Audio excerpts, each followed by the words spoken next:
Hi, everybody. Welcome to Google Talks. Today is a very special day. I want to introduce a great friend of mine and somebody that I really look up to in the tech space. His name is Arnell Milhouse. What makes him unique and very special is he has led many hackathons in Rhode Island, has been recognized by President Obama and congressmen and women. Aside from that, the beautiful thing is that he's helped today lead many underprivileged and underserved markets for people that are interested in becoming engineers. Aside from that, he's constantly challenging the status quo and always making sure that many people are involved and challenged every day in a very technological digital age. I'd love to welcome my dearest friend and a leader in tech and a serial entrepreneur, Arnell Milhouse. Of course. Thank you, Maram. Appreciate it. Thanks for having me. It's been great to be here. All right. So good afternoon, everyone. Again, my name is Arnell Milhouse, and it's an interesting story and an interesting journey that we're embarking upon. And today we're going to be talking about rebooting emerging domestic markets. This concept was first spoken about 3 or 4 decades ago by a Harvard University professor who talked about taking urban centers and taking the underserved workers in those communities, training them, giving them the right technical skills or labor skills that they needed to integrate into society here in America. Wrote a really great book about it, but the concept never really took off. And throughout my life, as I grew up in the story that we're about to share, I always thought about how can we really make this happen? How can we take it from the page and put it on the stage, as they often say in Broadway, right? From the page to the stage. And I'm even writing a book about it, Rebooting Emerging Domestic Markets, Re-architecting the Middle Class Innovation Process in America. And I'm an entrepreneur, a software developer, but I really think of myself as a social change agent, someone who's trying to bring about change and impact. Steve Jobs talked about, of all the things that he wanted to do in his life, he simply wanted to make a dent in the universe. And it wasn't about the money, it wasn't about the creations or the accolades, it was about making a significant change. And so I created a company called IntraCity Geeks, along with a couple other gentlemen. I'll be introducing them by name. And another organization called CareerDevs. IntraCity Geeks, our goal is to simply fuel computer science education and to drive innovation-driven entrepreneurship throughout American cities in both underserved and underskilled markets. Our main goal is to impact 1 million plus people in our pipeline. The other organization is called CareerDevs, and CareerDevs is launching rigorous computer science academies along with innovation-driven entrepreneurial incubators. So while IntraCity Geeks is the nonprofit arm, CareerDevs is the for-profit arm. How all this stuff comes together, you really need to take a deep dive into my story, and it's a really interesting story, I believe. It starts off back in Boston, Massachusetts, where I was born. I was born to a single mother, Dorothy Lee Milhouse, and single mom, which is really the prototypical urban story that you hear for people of color, right? And my mother had 4 children. Which one is me? Can you guys guess? That's me right there. Second oldest. And what was interesting in Boston that we went from a middle-class neighborhood. My mother ended up getting sick. We moved from a middle-class neighborhood to a lower-income neighborhood after she took ill. And while Roxbury, which was the neighborhood that we moved to, was very, very tough, there was gunfire, drug needles. I've had guns held to my head coming from school, people robbing me for money. I would get home, my mother was like, "Oh, how was your day, honey?" I'm like, "Oh, it was fine." So a couple of things were interesting. One, we didn't know that we were poor. And I didn't know that we should be unhappy. We were happy, we had a nice family. But one day my mother, when we were on welfare, food stamps, Section 8 housing, she took our housing certificate to the housing authorities and said she wanted to move. And they were asking her, "Where do you want to move?" and she mentioned that she wanted to move to Cape Cod, right?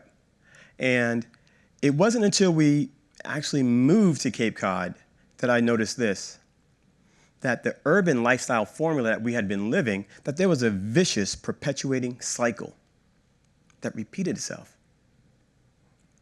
So in 8th grade, we packed up, we moved to Cape Cod, and it was, this is the place that people travel to for vacations, right, from all around the world. And I'm living there 365 days a year. But I noticed another cycle, a virtuous perpetuating cycle, which was the opposite of what was taking place in Boston. And for the first time in my life, something changed. My worldview. Because living in Boston and Cape Cod, the dichotomy was incredibly different. On the Cape, I was taking courses such as Latin, where I learned one of my favorite jokes, ubi sunt sububi, where are your underwear? We even had a rap for Latin. Latin's a dead language. It's dead as it can be. First it killed the Romans, and now it's killing me, right? But magna cum celeritate, puella senza regale. And so I'm learning all these different things. And when we moved to the Cape, we didn't live in tenement buildings that you found in the city.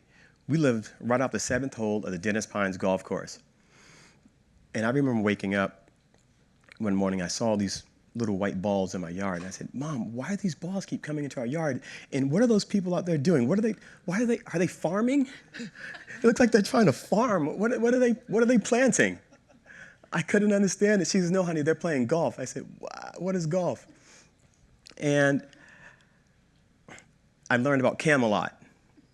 The Kennedys, they lived 10 minutes from me. The Kennedy compound. John F. Kennedy, his family, everyone, all right, their lineage. So I heard the stories. I was regaled with all of the tales of their fame and their wealth, and it was a different perspective of learning about a former president, that their family lives down the street. The next stage was kind of interesting. My first job in high school took place at a place called Fred's Turkey House. Now, this was really impactful because I started off as a dishwasher, then a prep cook, then a line cook, then a chef. But at this restaurant, the person that owned, his name was Fred Bloom, one of my greatest mentors and influencers in my life. He had about 4 or 5 restaurants on the Cape. And there was a gentleman that went to Harvard University that graduated in computer science who worked for him, running all of the communications. Jeff Rule, he was talking to me about trying to lure me to the dark side, which was computer science. He goes, Arnell, you don't want to be a laborer, sweating away in a kitchen all your life. He goes, listen, you love playing around with computers and making these video games in school. Stick with that. And so I said, I don't know. But then Fred said, hey, no, listen, go to Johnson Wales University, come back here and manage my restaurants. So there was a light side and then the dark side tempting me. Then in high school, I took my first computer programming class, Pascal, fell in love. Myself and several other students, we were always getting in trouble, doing things with code that you shouldn't be doing. And then I got a job working for my high school, making $12 an hour as a junior. I was hooked. I was making more than I was making in the restaurant business, and it was just phenomenal. Something else interesting that happened on the Cape was, one of my teachers was asking where I lived in Boston. I said, oh, I remember we once lived on Mass Ave, Massachusetts Avenue. And she said, oh, you were right down the street from MIT. I said, am I what? Am I who? She goes, no, MIT, Ivy League University, never heard of it. She goes, it was less than a quarter mile from you. And that really bothered me, that MIT and Harvard were so close, but they might as well have been miles away, planets away, different universe, really. Going to school on the Cape, students would pull up in school in BMWs, Mercedes, or just brand new cars, brand new Toyotas. When our car, even though we lived on the Cape, it was still we were still poor. We were using a housing certificate to live on Cape Cod. So sometimes dropping us up to school, we had this station wagon that had mismatched wheels, smoke coming out of the back of it. And so I would beg my mother, I'm like, Mom, can you drop me off down the street? She goes, honey, but it's still like a quarter-mile walk. I was like, I was just embarrassed to pull up in the school in that car.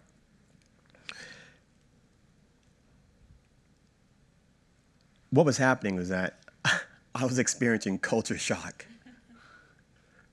I was seriously undergoing a sense of disorientation and disbelief about what I was seeing. My middle school, the cafeteria was more reminiscent of what you have here. In Boston, we didn't have a cafeteria. Everything was makeshift, and the food wasn't that great. Periodically, we would travel back and forth to Boston, and I began to see this divergence between my cousins' lives and my friends' lives.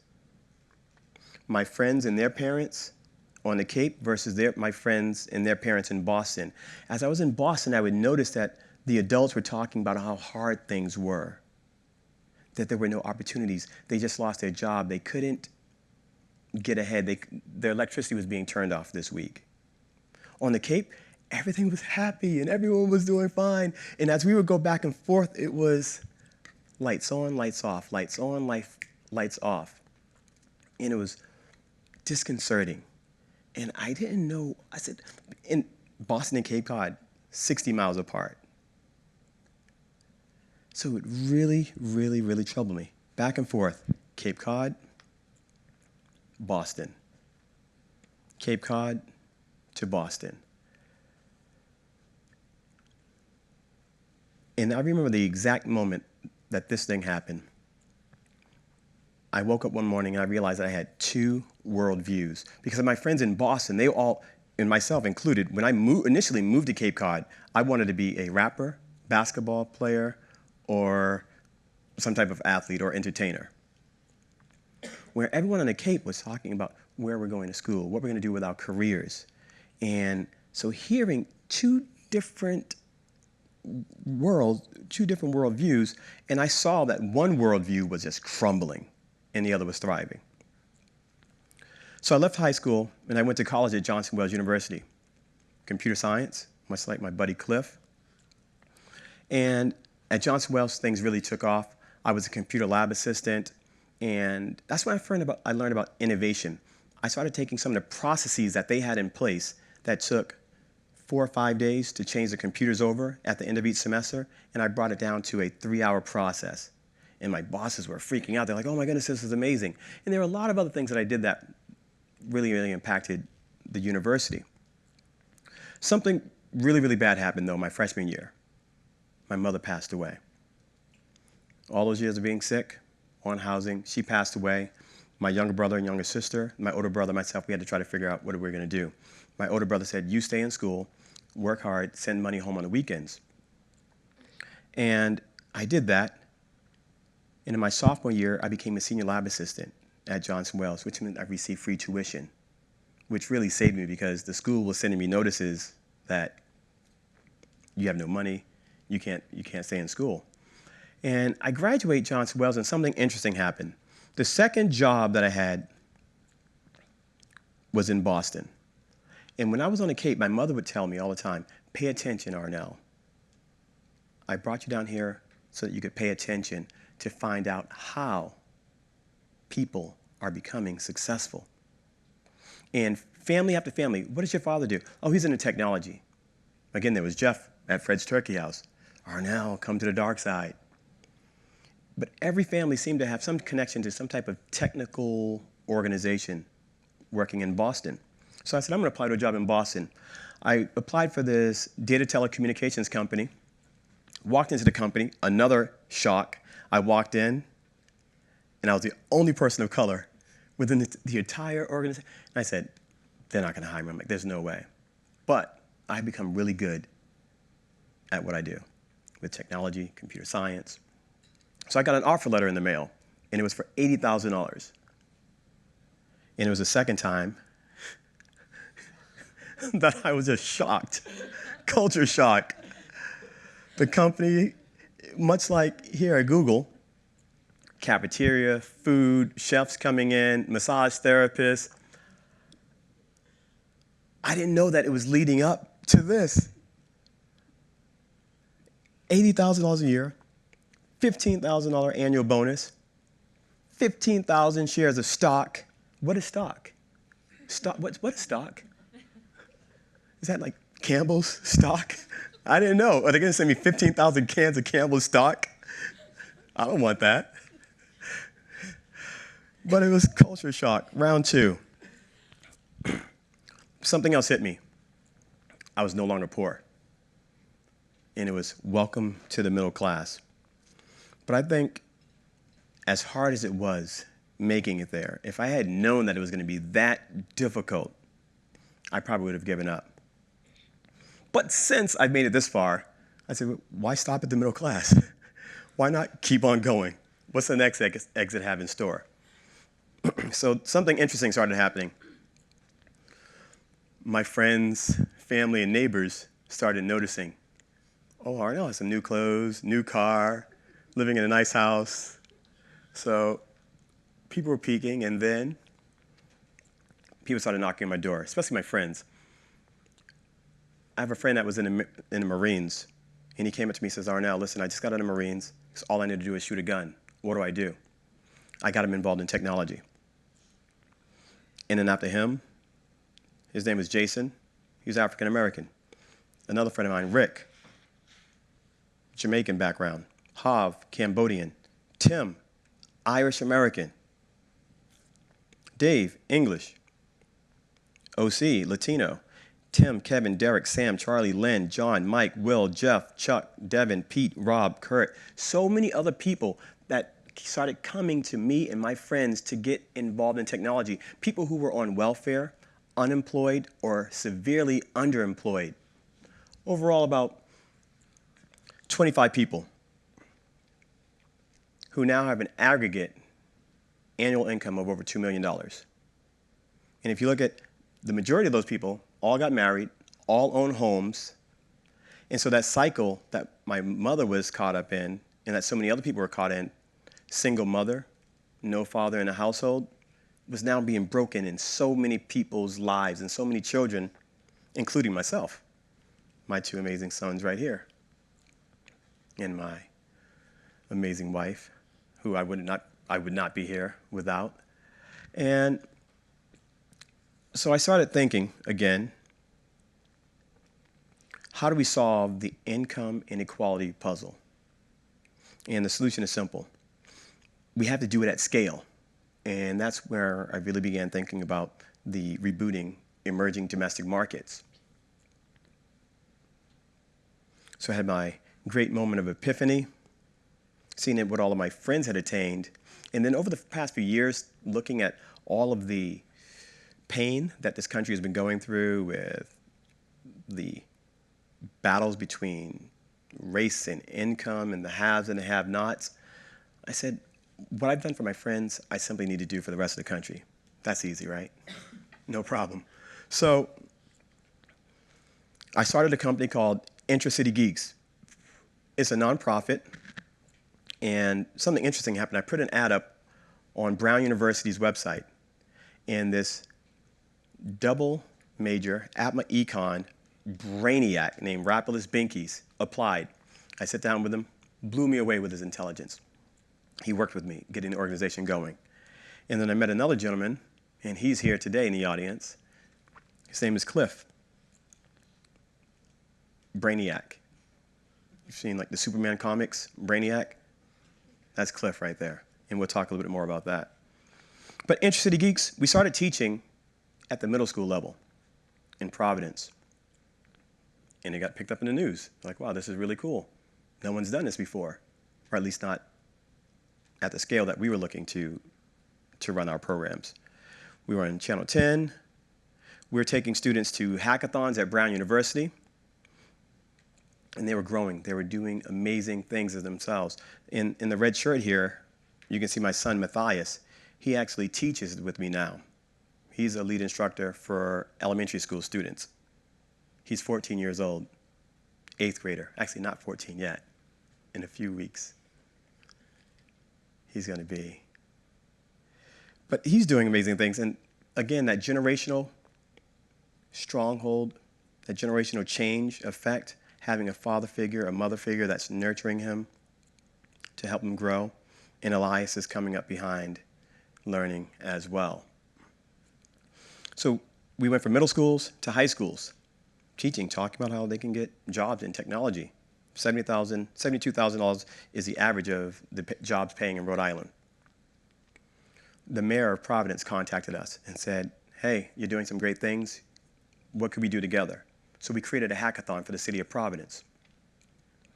And not just any hackathon, but we were also recognized by President Obama for our work. It was on the White House website, August 4th, 2015. The culture shock is continuing to happen. I'm seeing the vision fulfilled of what we're trying to do.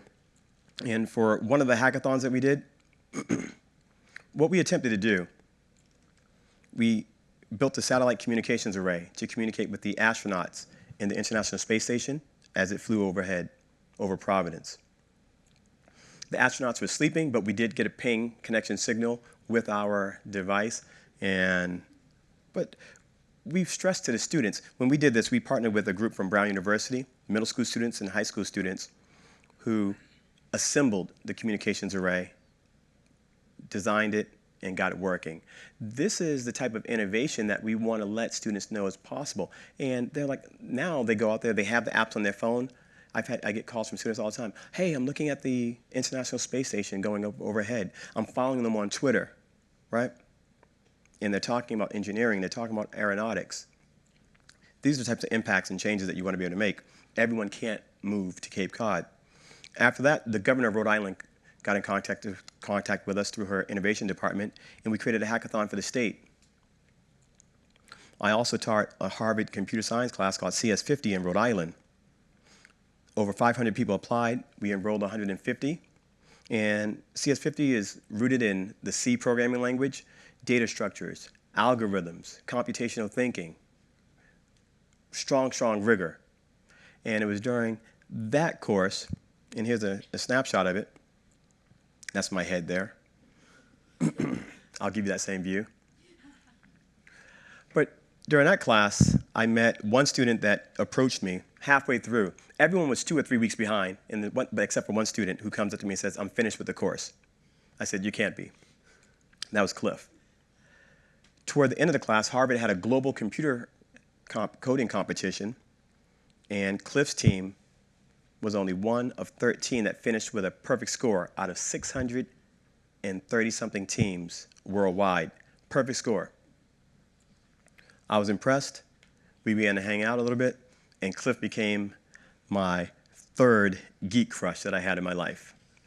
The first was Jeff Rule from Fred's Turkey House. The second was Rapolis, and then Cliff. So from there, we formed CareerDevs. And CareerDevs is the for-profit arm. We're launching a computer science training academy this summer. We're teaching people in Rhode Island, New York, and Boston rigorous computer science. We were just in Brooklyn 2 weeks ago. We're coming back again in May. And there are 36 schools in the 5 boroughs that are interested in having CareerDevs do work there. Same in Boston, same in Rhode Island. So we're expanding rapidly.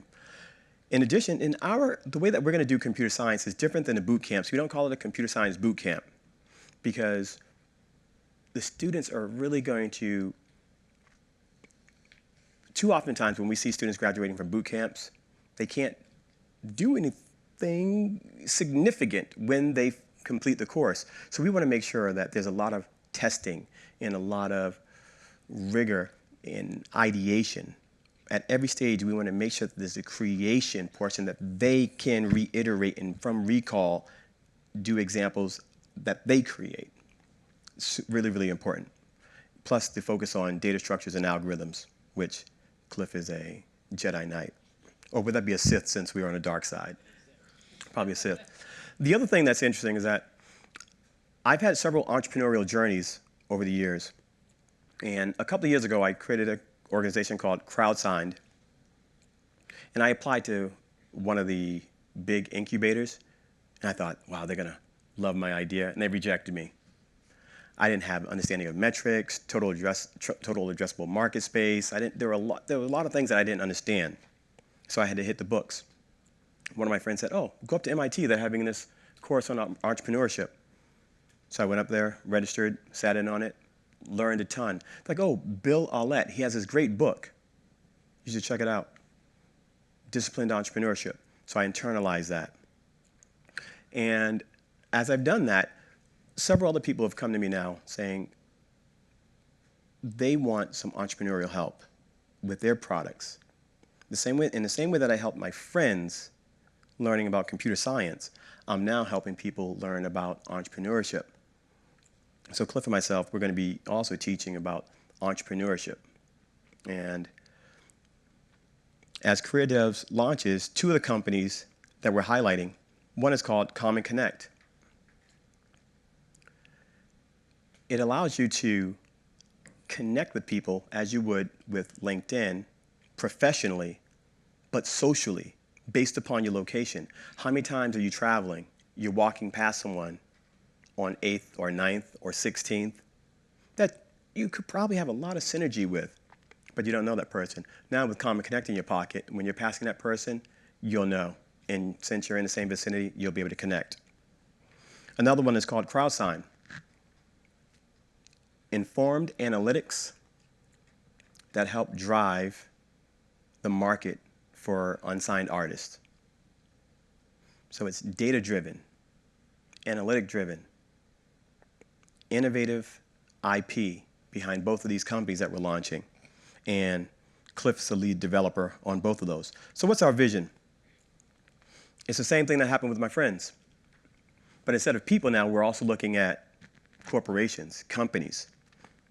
The difference being not just starting a business, but what's a scalable, innovation-driven, IP portfolio-driven incubator look like that's designed for the underskilled and underserved? Because I've been convinced by Bill Aulet and people from Brown University like Dan Warshay, anyone can learn entrepreneurship. And anyone can learn computer science if they apply themselves long enough, if they hack at it long enough. And so our goal is to create this multiplier, this network multiplier that will really bring upon this era where we can reboot emerging domestic markets here in this country. And so over time, stay tuned and thank you. Thank you.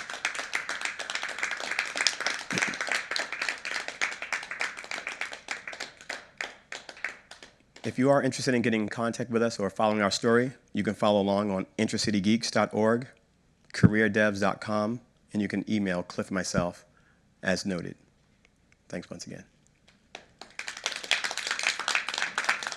So we're going to take a couple of questions. If anyone has any questions, they can feel free to ask them, or if you're interested in working for us and leaving Google.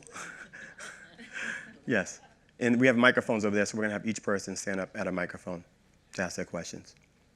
Throughout all of the struggles that you faced with two different, cities moving back and forth, what kept you so motivated to continue to go from the lower class to middle class to now being obviously a very wealthy individual? I don't know if I would say very wealthy individual, but I took an Uber here this morning. Didn't have a chauffeur. But my motivation was, it's interesting. So here's an interesting story from Cape Cod. I remember once being out in the ocean with some of my friends, and one of my friends said, hey, let's swim out to my father's boat. It was that type of situation. So we're swimming out to what we thought was his father's boat. Then he told us he was joking. He goes, this isn't my father's boat. It's that one out there. It's much further away. And so in that situation there, you just keep swimming because you have to swim. And as I made it 1 mile or past one goal, I just kept going and I kept swimming. And then once like I said, because when I made it to the middle class, I said, okay, well, I did this now. And even though it's hard work, I'm going to keep going. Because I look back at a lot of my friends and family that were in Boston, everyone's working hard. Whether you're lower class, middle class, or upper class, everyone has a pretty hard life in terms of the hours that you have to put in and different things of that nature. So I'd rather work hard to bring about success and also try to bring people along with me. So it's just, I've never really thought about why. So to answer your question, I don't know, but it's just something you don't give up. You just can't give up. And I know that I had my younger brother and sister. That was a great motivating factor for me as well. And then once they were set, I had friends and family that came along. And you always see needs, and I guess you see needs and needs that need to be met, and you go for it. Thank you. Any other questions? Yes. Hi, thanks for sharing your story. Really appreciate it. Very inspiring. Thank you. You talked about how the goal with IntraCity Geeks is to help inner city middle youth make the jump to middle class through technology Yes. jobs. Have you considered looking into other professions like law, medicine, finance, and other professions for people who may not find themselves very attuned to technology? Yes, and I believe that will be the goal. But like with most things, when you're starting something, you can only do one thing well, right? You can only do one thing well. And for instance, Google started off doing just a search engine, and now you guys are doing a couple other things in addition to search. Right? And so yes, but we do want to be able to expand to bring more people into that, because not everyone's going to be a programmer or a network engineer. Right. Yeah. Thanks. Thank you. Thank you. Hey, so thank you for taking the time and sharing your story. So what is success for IntraCity Geeks, and what do you guys want to accomplish over time? So success for IntraCity Geeks and CareerDevs is pretty large. I always ask the question, and it seems crazy when I hear it. When I hear the goal in my head, it sounds crazy. But when you think of John F. Kennedy standing up and saying, in that New England accent, by the end of this decade, we're going to put one man on the moon, right? Or you look at the accomplishments of individuals and companies such as Google, self-driving cars, the work that's being done with TensorFlow and machine learning and just all the advances that's bringing about. My goal is to, and it's been talked about so much, but I really believe that in America, we can set the example for having balanced income equality. Not everyone is going to be a Jeff Bezos or Larry Page or Bill Gates, but we don't have to have large swaths of our society that are living in squalor. I believe that we can, and the impact that people have that are underserved and underskilled, they can contribute to the might of the American economic engine to make us an even stronger and greater country. And that's not just for urban markets, but that's also for suburban markets. The principal from my high school says, Arnell, we need you to come here to the Cape because we have those pockets of underskilled people here. And so it's not just an urban thing. It's just not a black thing or a Latino thing or a white thing. There are poor people everywhere in this country, and that's my goal. My goal is to create balanced income equality. Well, thanks once again. I really appreciate the opportunity of being here, and we'll see you next time.